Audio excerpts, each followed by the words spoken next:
সব সময় আল্লাহর কাছে এই দোয়াটা যেন আমরা করি, আল্লাহ কিয়ামতের দিন তুমি আমার হিসাব নিও না, আল্লাহ তুমি আমার বিচার বসিও না, আল্লাহ তুমি দয়া করে আমারে মাফ করে দিও। আল্লাহ যার বিচার করবেন ও জাহান্নামে যাবে, আর যার বিচার করবেন না সে জান্নাতে যাবে।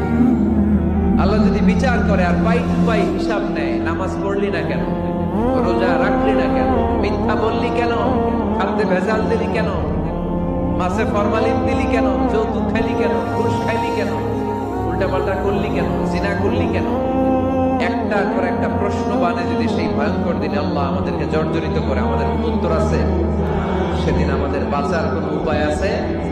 তাই আমরা সবাই আল্লাহর কাছে দোয়া করবো, আল্লাহ কোনো বিচার টিচার মানি না, কোনো বিচার করতে পারবো না, দয়া করবা। কথা কয় না? কি করবে?